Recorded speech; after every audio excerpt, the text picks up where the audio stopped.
열왕기하 5장 8절 말씀 보겠습니다.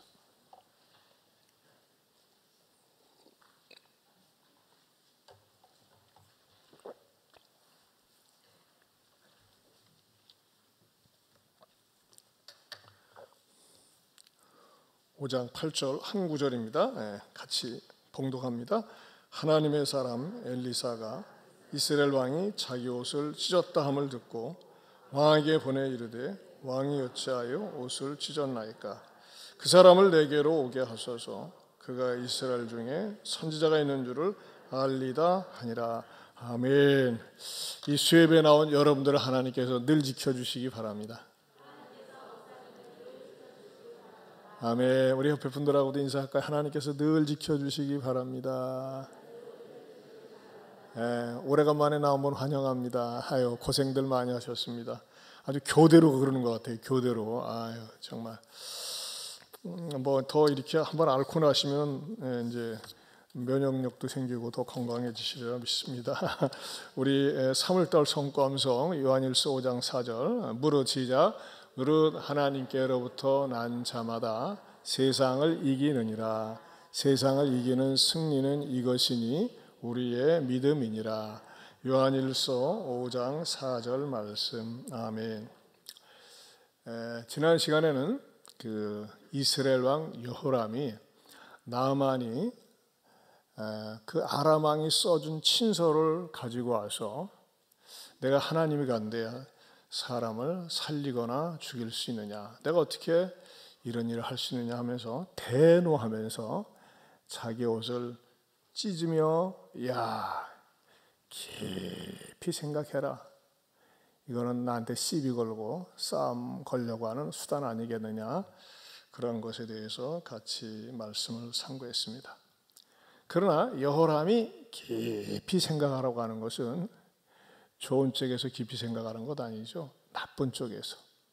여러분, 우리가 생각을 깊이 해도 좋은 쪽으로 깊이 하는 것 다르고 나쁜 쪽으로 깊이 하는 것하고 다릅니다. 나쁜 쪽으로 깊이 하게 되면은 그 깊은 곳에 파묻혀가지고 그것이 치료받지 못하면은 나중에는 패망의 길로 갈 수가 있습니다. 그러나 이 여호람이 그 깊이 생각한 것은 결국은 하나님께 대한 무지요, 또 무식한 것이고 무심한 것이라고 하는 것에 대해서 말씀을 드렸습니다. 사실 여러분 생각을 해보세요. 큰 기대감을 가지고 많은 군사들과 함께 성경에 보면 오늘 그 나아만이 이스라엘 왕 앞에 갈 때는 그냥 혼자만 온 게 아니죠. 많은 그 부하들과 또 온갖 재물을 가지고 왔는데 그 앞에서 왕이 자기 앞에서 옷을 찢으며 승질을 내고 하는 그런 모습을 볼 때 나아만 입장에서는 얼마나 무안하고 얼마나 창피하고, 아니 어떻게 생각하면요, 모욕을 느꼈을까요? 그렇지 않겠습니까? 진짜 그런 것을 잘 처리하지 못하면 자칫하면 상대방을 갖다가 이렇게 느낄 수도 있어요. 아니 내가 나병에 걸렸다고 나를 우습게 보는 거야? 지가 고칠 능력이 없다고 나를 이렇게 깔봐도 되는 거야 하면서 그것이 발단이 되어서 전쟁이 될 수도 있지 않겠습니까? 어쨌든지 간에 왕이 옷을 찢었다, 그 왕복을 찢었다고 하는 사건은 국가적인 사건입니다. 그렇죠? 국가적인 대사건이에요. 그런 일이 거의 없잖아요. 근데 그 소식이 드디어 어떻게 됩니까? 엘리사의 귀에 전달이 되었습니다. 그러면서 왕이 어찌하여 옷을 찢었나이까? 그 사람을 내게로 오게 하소서. 이스라엘 중에 선지자가 있음을 알리다. 이 말씀을 이렇게 깊이 묵상하는 가운데서 이 말씀을 통해서 우리에게 주시는 세 가지 메시지를 발견하게 되었습니다. 이제 그것을 여러분에게 전하고자 합니다. 첫째는 위기를 접하는 엘리사를 발견할 수 있다는 것입니다. 위기를 접한다.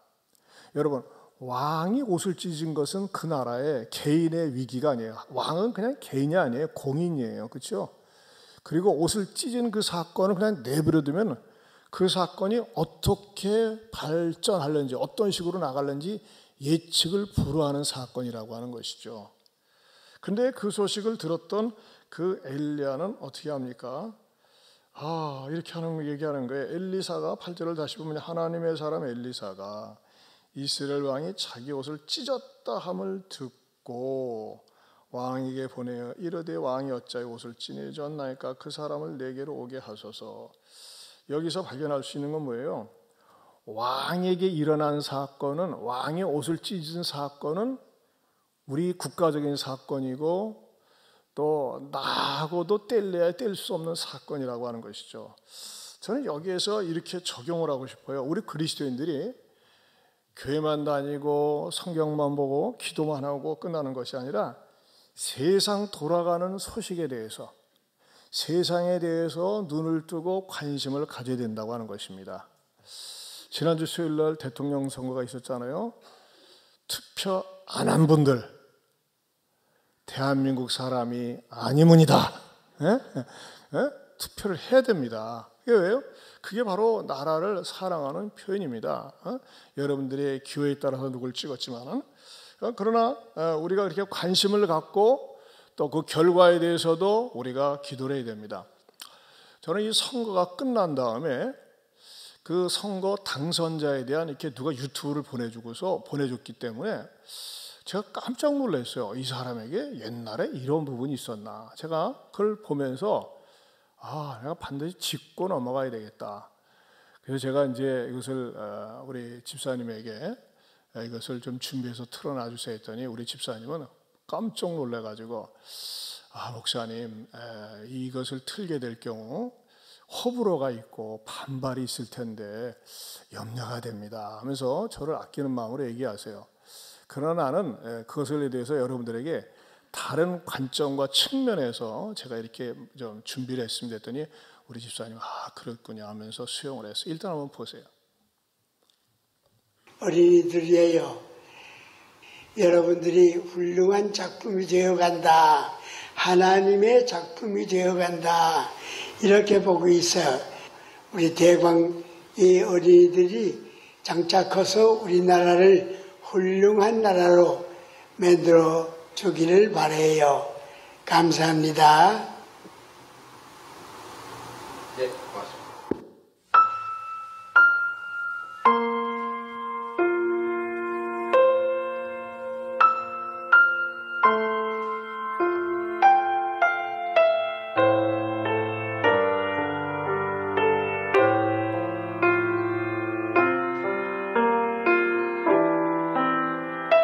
제일 처음 꿈은 목사였습니다. 유치원 가야 될 때 제가 이제 보문동에 살았는데 거기서 이제 좀 한참 나가야 되는데 종로 2가에 YMCA라고 있잖아요. 거기 어린이 센터라는 유치원이 있어요. 기독교적인 유치원이었거든요. YMCA 어린이 센터가. 거기를 이제 다녔고 그리고 국민학교를 영락교회 재단에서 운영하는 대광 그 국민학교를 이제 들어갔는데 거의 유치원과 국민학교 시절은 기독교의 그 영향 하에서 푹 빠져서 지냈고 부활절이라든가 크리스마스 이런 거 있으면은 여러 가지 이제 연극 행사 이런 것들 준비도 하고 이러면서 여름에는 또 성경학교 다니고 그랬기 때문에 국민학교 때는 장래희망의 목사였어요.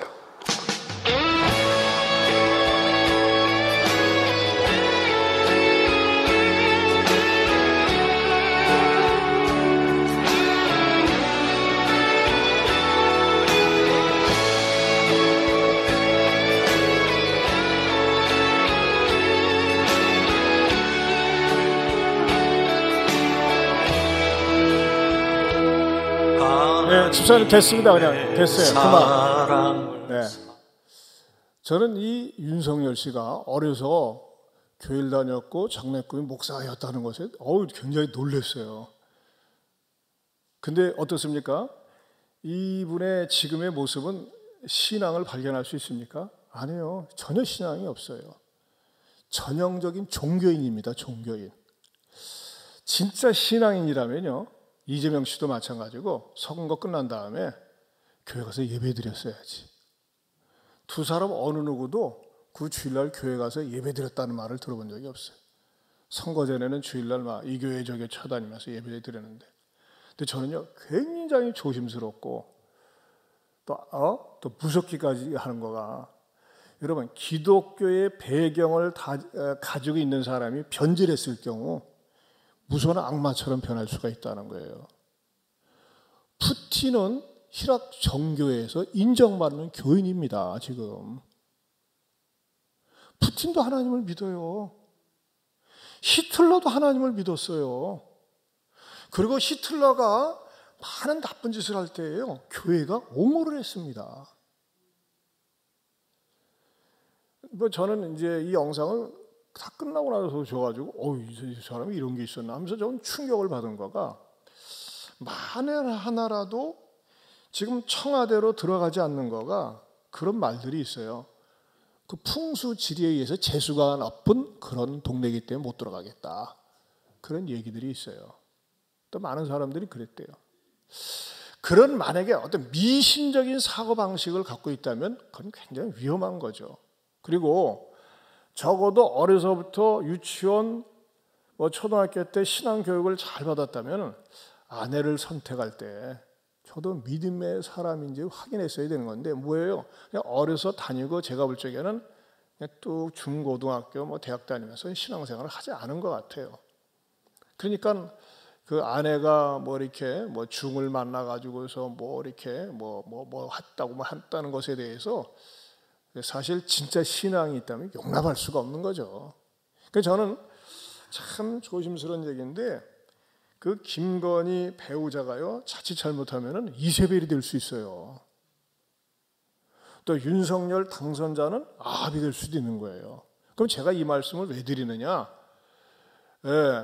기독교를 팔아먹지 말라는 거예요. 기독교를. 내가 어린 시절에 교회 다녔는데 저는 한 가지 제가 개인적으로 귀하게 여기는 것은 국가 간 안보가는 참 귀해요.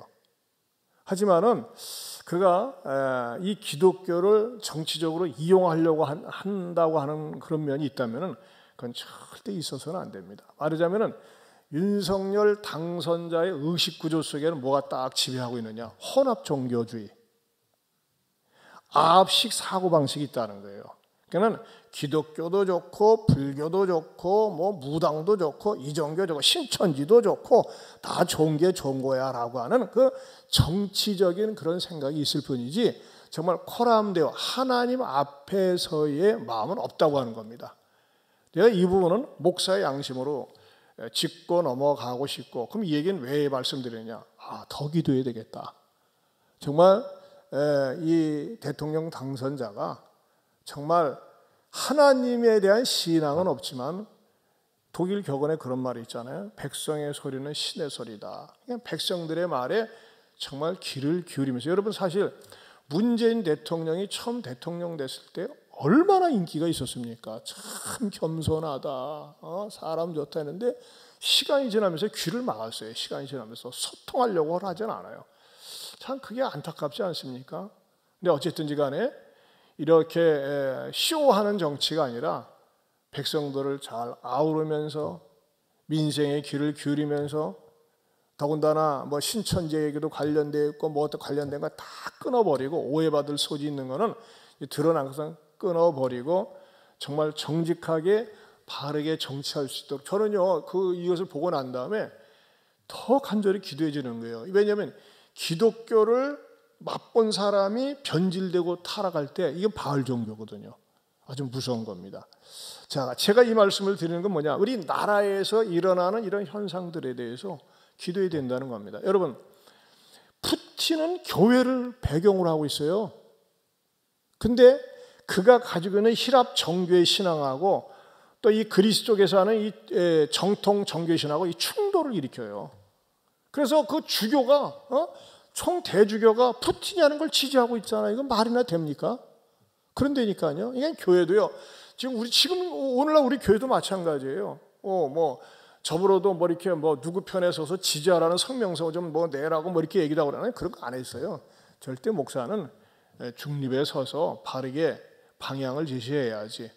자, 그렇기 때문에 제가 대통령 당선인을 정치적으로 어떤 비난하려고 하는 것보다 저는 영적인 측면으로, 또 저와 여러분들 영적인 측면으로 혼합 종교주의적인 그 악과 같이 하나님도 섬기고 바알도 섬기는, 하나님도 섬기고 무당도 섬기고 귀신도 섬기고 신천지도 섬기는 이런 잡탕 종교의 그 의식을 갖지 않고 정말 차라리 오직 백성을 바라보면서 정직한 정치, 올바른 정치할 수 있도록 여러분들이 기도해 주시기를 축원합니다. 자, 그리스도인들은 세상에 돌아가는 뉴스를 보면서 외면하지 말아야 됩니다. 무심하지 말아야 돼요. 왕이 옷을 찢었어? 심각한 일이네? 그러니까 뭐예요? 바로 엘리사가 내게로 보내라고 하면서 관심을 가진 것처럼 이런 부분에 있어서 우리는 어디까지나 영적으로 분별하고 진단하고 관심을 가져야 된다고 하는 것입니다. 저 유튜브를 끝까지 보면 제가 중간에 끝나면 끝까지 보면 마지막 크리스천을 대표하는 후보처럼 보이게끔 이렇게 편집을 했어요. 그건 제가 볼 적에 조금 너무 지나친 거고, 그렇지 않아요. 저 사람은 크리스찬이 아니에요. 근데 크리스찬인 것처럼 막 이 크리스찬의 표를 모으려고 해가지고 막 이게 동영상을 유포했던 것 같은데, 이재명 씨가 신실한 크리스찬이 아닌 것처럼 윤석열 씨도 역시 신실한 크리스찬은 아니다. 똑같다. 거기서 뭐 도찐 개찐인데 이왕이면은 이제는 뭐 신앙이 없는 사람 당장 들어가게 하겠어요. 그러나 어떻게 됩니까? 올바른 정치, 제대로 된 정치할 수 있도록 여러분들이 끊임없이 관심 갖고 기도해야 된다고 하는 것이 바로 우리 그리스도인들의 사명이라고 하는 것입니다. 그러면서도 두 번째 발견할 수 있는 진리는 위로하는 엘리사를 발견한다는 겁니다. 위로하는 엘리사. 보세요. 하나님의 사람 엘리사가 이스라엘 왕이 자기의 옷을 찢었다함을 듣고 왕에게 보내 이르되, 왕이 어찌하여 옷을 찢었나이까? 그 사람을 내게로 오게 하소서. 뭐예요? 왕이 옷을 찢을 만큼의 그 부담스러운 일, 힘든 일을 내가 맡겠다고 하는 거 아니겠어요? 내게로 보내소서. 내가 해결하겠나이다 하면서 말이죠. 왕을 위로해주고 있습니다. 만약에 그대로 내버려 두면 말이죠. 여러분, 장애를 입은 사람이, 몸이 성하지 않은 사람이 더 예민하고, 자칫하면 나만이 말이죠. 뿔 따고 나가지고 해결할 능력도 없으면서 말이지 막 나한테 내 앞에서 옷을 찢어서 막 전쟁을 일으킬 수도 있잖아요. 근데 그 문제를 살짝 예봉을 피해 가지고서 내게로 보내셔서 하면서 말이죠. 왕을 위로해주고 그의 짐을 대신 맡는다고 하는 것입니다. 저는 여기서요, 기독론을 발견했어요. 여러분, 이 세상에 많은 사람들이 살면서 너무너무 힘드니까 자기의 마음의 옷을 찢고 자기 육신을 찢고 방황하고 있어요.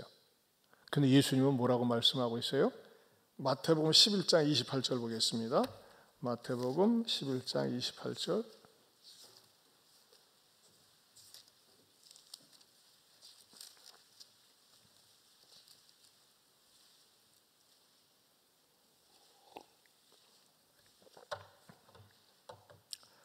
시작. 수고하고 무거운 짐진 자들아 다 내게로 오라. 내가 너희를 쉬게 하리라. 자, 우리는 어떤 사람들이 됩니까?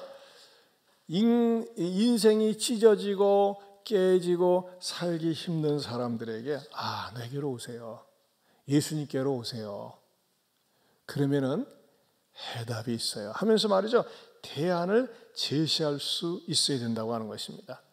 여러분, 많은 사람들이요, 예수님을 만나지 못하면은 특별히 우리 한국 사람들인 것 같아요. 굉장히 극단적인 생각, 극단적인 행동. 우리 유달리 한국 사람들에겐 분노 조절 장애 환자들이 많이 있는 것 같아요. 막 자기의 감정을 다스리지 못하면요, 생각을 찢고 자기를 찢어가지고 죽음에 자기를 던져넣는 것 같아요. 여러분, 제가 이 말씀을 드린 이유는 어떠한 위기 상황 속에서도 두려워하지 말라는 겁니다. 무서워하지 말라는 거예요. 여호와는 나의 빛이요 나의 구원이시니 내가 누구를 두려워하리요. 여호와는 내 생명의 능력이시니 내가 누구를 무서워하리요. 여러분, 우리가 말이죠, 위기 상황 속에서 주님을 의지하여 주님 찾으면서 부르짖으면서 나갈 때에 담력을 주시고 담대함을 주시고 능히 대적해서 이길 수 있는 줄로 믿습니다. 그 다음에 세 번째로 주시는 진리는요, 다시 열왕기하 5장 보겠습니다. 자, 8절 다시 한번 읽어보겠습니다. 시작. 하나님의 사람 엘리사가 이스라엘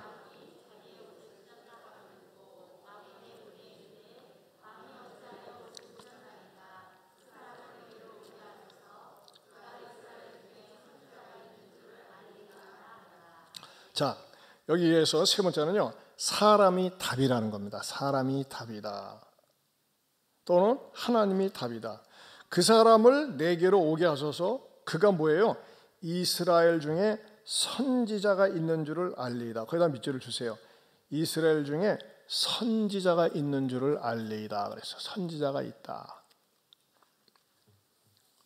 여러분, 이 사건의 발단이 어떻게 된 거죠? 어린 소녀가 이 말을 한 것이 발단이 된 거예요. 뭐라고 했어요? 나만이 나병에 걸린 것을 포로로 끌려왔던 어린 소녀가 그 집에서 시중을 들면서 발견한 다음에 전해준 메시지가 뭐였어요? 자, 그 3절입니다. 5장 3절 다시 봅니다. 시작. 그의 여주인에게 이르되 우리 주인이 사마리아에 계신 선지자 앞에 계셨으면 좋겠나이다. 그가 그 나병을 고치리이다 하는지라. 자, 이 소녀는요, 선지자를 알았어요. 근데 여호람은 뭘 몰랐어요? 선지자를 몰랐어요. 모르기만 했어요? 지난 시간에 말씀드렸죠?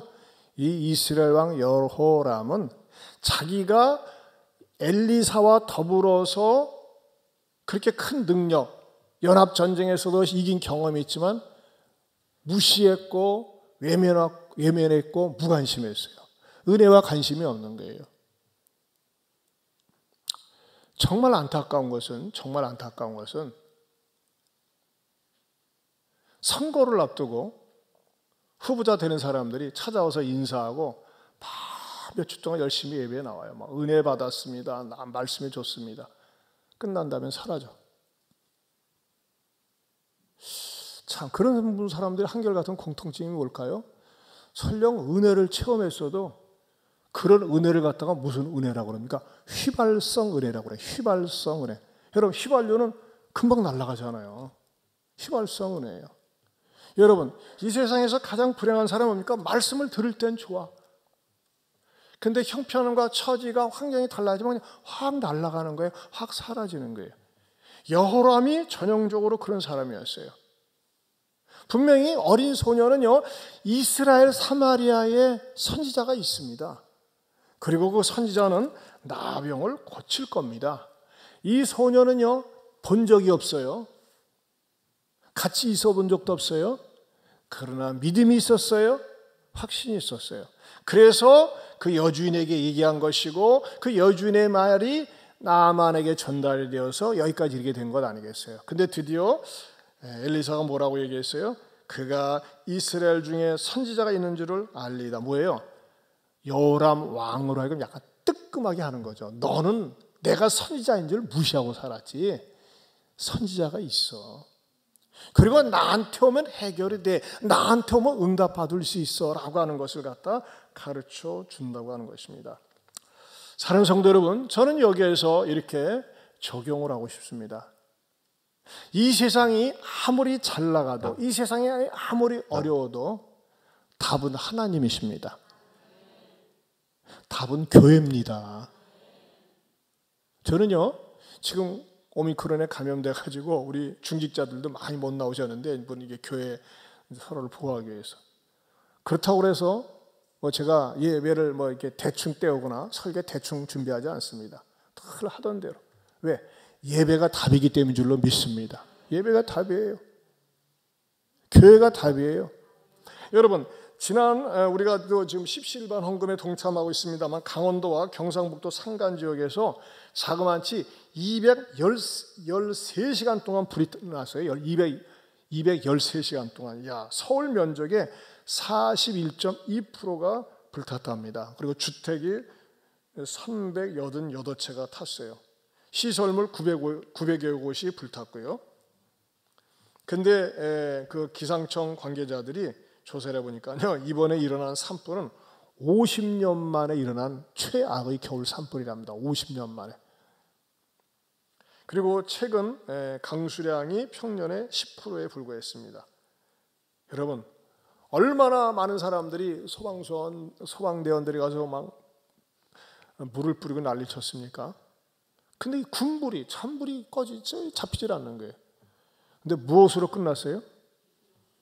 하나님이 한번 비주시니까 끝나잖아. 인간들이요, 백날 천날 삽질해봤자 거기서 거기에요. 저는요, 이 세상에서 가장 중요한 수단, 가장 무서운 무기는 바로 하나님을 우리의 삶 속에 끌어들인다는 게 하나님을 우리의 삶 속에 개입하셔서 하나님이 역사도 하는 거, 그것처럼 유일한 답은 없다고 확신합니다. 하나님이 대안이세요. 하나님이 답이세요. 여러분, 내가 몸부림치고 발버둥 치려고 하지 마세요. 하나님께서 우리의 이 답답한 상황에, 어려운 상황에, 힘든 상황에 개입해 주세요. 하나님이 답이십니다. 하나님이 대안이십니다. 여러분, 엘리사 선지자가 그가 이스라엘 중에 선지자가 있는 줄을 알리다, 이 말은 뭐예요? 사람이 답이요, 선지자가 답이요, 하나님이 답이라고 하는 겁니다. 제가 최근에 초신자의 시선이라고 하는 그 유튜브를 이렇게 보면서 말이죠. 야, 정말 감동을 받았어요. 우크라이나 사태에 대한 유튜브인데 한번 보실까요? 우크라이나 집사님. 많은 분들이 증언했습니다. 그들은 하늘에서 천사의 형체를 보았다고 말했고, 바로 그 순간에 너무 힘이 나고 그분의 존재가 너무 가시적으로 느껴졌으며 마음의 위로가 되는 것을 느꼈다고 전했습니다. 그리고 저는 이러한 일들을 통해 하나님께서 역사하고 계심을 느낍니다. 많은 사람들이 지금 두려움 속에 있고 당장 내일 무슨 일이 일어날지 전혀 알 수가 없기 때문에 이러한 어려움과 황폐한 시기에 지쳐있는 사람들을 격려하기 위해 주님께서 역사하고 계심을 믿습니다. 주님께서는 천사를 통하여 내가 다 지켜보고 있다 라고 말씀하시면서 우리를 위로해 주심을 느낍니다. 우크라이나에서는 이외에도 많은 예수님의 역사가 일어나고 있습니다. 최전방에 있는 아들이 한밤중에 무장된 탱크들이 오는 것을 보고 자신의 아빠에게 전화해서 아빠, 지금 빨리 기도해 주세요. 러시아 군들이 진격해 오고 있어요. 아빠는 아들의 다급한 목소리에 즉시 교회 멤버들에게 기도를 부탁했는데 얼마 지나지 않아 아들에게 전화가 왔습니다. 아빠, 기적이 일어났는데 공중의 높은 곳에서 번개 같은 불빛들이 일더니 불꽃들이 사방으로 튀는 것을 봤어요. 그 후 얼마 지나지 않아 러시아군의 무장된 탱크들이 전멸되어 있는 거예요. 아들에 따르면 그 당시 아들이 있던 곳에는 대규모 러시아 군들을 전멸시킬 만한 그러한 공중무기가 없었을 뿐더러 병사들 중 그 누구도 어떻게 이러한 일들이 벌어질 수 있는지 알 수 없었다고 합니다. 아들은 기도의 힘으로 하나님의 초자연적인 역사가 일어났다고 믿고 있습니다. 또한 우크라이나에서 젤렌스키 대통령에 대한 암살 시도가 12번이나 있었지만 위기 때마다 젤렌스키 대통령은 기적적으로 살아남았다고 합니다. 푸틴은 가장 숙련된 군인들에게 그의 암살을 지시했지만 그는 계속해서 극적으로 살아남은 것입니다. 그리고 우크라이나 현지에 있는 레리브 도시 목사님 편지에는 이런 내용이 적혀 있었습니다. 우리를 위해 기도해 주고 있는 전 세계 신앙인들에게 진심으로 감사합니다. 로켓가 집으로 떨어지기도 전에 공중에서 사라지는 일들이 벌어지고 있습니다. 어디로 갔는지 알 수도 없습니다. 아마 중간에 불발이 되었거나 그들이 목표했던 곳으로 떨어지지 않았던 것 같습니다. 주님이 역사하신 것이 분명합니다. 얼마 전 베이징 올림픽에서 러시아 선수와 우크라이나 선수가 서로 눈물로 포옹하여 전 세계에 큰 감동을 주었습니다. 국민들은 전쟁을 원하지 않습니다. 우크라이나 국민들과 러시아 국민들 그리고 전 세계 신앙인들의 기도가 모여 그들이 무기를 내려놓는 기적의 역사가 일어나기를 예수님의 이름으로 간절히 기도합니다. 저는 이러한 믿음이 생깁니다. 푸틴 망합니다. 푸틴 오래 못 버팁니다. 푸틴은요, 어떤 전략을 짰냐면 일주일 안에 점령할 것처럼 생각했어요. 20일이 지났어요. 그리고 많은 러시아 군사들이, 특별히 젊은이들이 우크라이나를 침공하는 것이 아니라 연습한다고 왔다가 회의를 느끼고 다시 모든 무기를 쓰지도 않고 돌아가는 그런 병사들이 생기고, 여러분 지금 러시아에서는요, 우리 러시아가 우크라이나를 침공했다, 공격했다는 용어 자체를 쓰면요 감옥에 가고 모든 그 언론을 차단했어요. 네, 여러분 어떻게 국영방송에서 아나운서가 뉴스 시간에 이 전쟁은 나쁜 전쟁이라면서 거기에 나도 뉴스 시간에 그렇게 보여줄 수 있어요. 이 푸틴이요 자기 나라를 강하게 억압을 못합니다. 그럼 더 난리가 나는 거예요. 분명히 전쟁은 하나님께 속한 줄로 믿습니다. 여러분 우리나라가 정말 북한 공산 괴뢰군이 밀려와 가지고서 그 부산을 남겨놓고 포위하고 있을 적에 부산에 있는 부정교회에서 많은 성도들이 울며 목사님들과 자문을 회개하고 기도했어요. 그런데 그렇게 하나님께 기도하고 난 지 얼마 되지 않았을 적에 삐라가 뿌려졌습니다. 삐라가. 어떤 삐라가 뿌려졌는지 아세요? 인천 상륙작전 성공했다는 삐라였어요. 정말 우리 하나님께서 우리 대한민국 불쌍히 해주셨어요. 여러분들 기도하고 계시겠지만 정말 우크라이나 하나님께서 불쌍히 여기시고 긍휼히 여기시사 하루빨리 지금 러시아는 이 자중질환이 일어나고 있어요. 우리 기도 제목대로 되는 거예요. 자중질환이 일어나고 있어요. 그래서 계속 일어나서 정말 저들이 다 물러가고 오히려 이번 기회가 우크라이나가 전화위복이 되는 그런 계기가 될 수 있도록 기도해 주시기를 바랍니다. 우리 시간에 같이 기도하기 원합니다.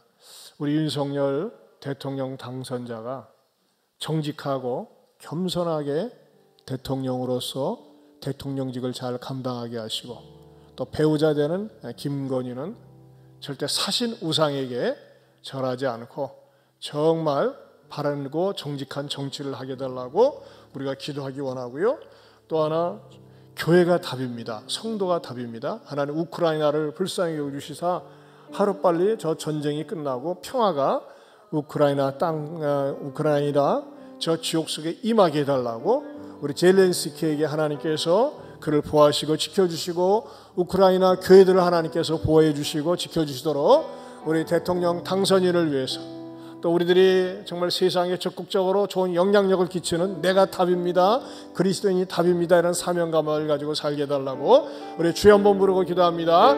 주여 하나님 아버지 감사합니다. 고맙습니다. 오늘 저희들에게 말씀을 통해서 주님을 주님께 주심을 감사합니다. 아버지 앞에 간구합니다. 기도합니다. 우크라이나를 버리지 마시옵시고 아버지 하나님이여 성령님께서 임재하여 주시며 역사하여 주시옵시사 주님 젤렌스키 대통령을 보호하여 주시옵시고 저 푸틴으로 하여금 자중질환이라 하게 하시고 저 포악하고 악하고 아버지 하나님이여 많은 무고한 생명을 앗아가는 저 정권이 무너지고 교체되게 하여 주시옵소서. 우리 윤석열 당선자로 하여금 더 겸손하게 하시고 정직한 정치 공평한 정치를 하게 하여 주시옵소서. 우리는 아버지 하나님이 세상에 돌아가는 것을 위해서 기도하며 간구하며 나갈 수 있도록 하나님 도와주시옵소서. 하나님 아버지 하염없이 여호람은 왕인데도 불구하고 믿음은 전혀 없이 자기 옷을 찢으면서 불신앙의 모습을 나타냈습니다. 하나님 우리 주변에도 자기 불신앙 때문에 인생을 찢고 절망적인 상황 가운데 있는 사람이 있습니까? 우리 다가가서 주님께 나와야지만이 구원 얻을 수 있다고 복음을 전하게 하여 주시옵소서. 우리 대통령 당선인으로 하여금 겸손하게 하시고 한눈 팔지 말게 하시고 더러운 우상이나 미신이나 잡종교에 이것저것에 관심 갖지 말고 정말 그의 마음속에 어린 시절에 하나님 앞에 고백했던 것이 되살아나면서 참다운 신앙으로 달라지게 하여 주시옵소서. 그리고 무엇보다도 정직하고 공평한 정치를 하게 하여 주시옵소서. 아버지, 우크라이나를 버리지 마시옵소서. 이 완악하고 교만하고 해롭과 같은 푸틴 주여 데려가시든지 바꿔 주시옵소서. 그래서 하루빨리 저 우크라이나 땅에 평화가 깃들게 하여 주시옵소서. 이제는 우리 주 예수 그리스도의 은혜와 하나님 아버지의 변함이 없는 사랑과 성령님의 감화감동 교통하심의 은혜가 바로 내가 사는 지역에서, 가정에서, 일터에서 대안이 될 수 있음을 믿고 고백하는 성도들 위해 영원토록 함께 있을지어다. 아멘.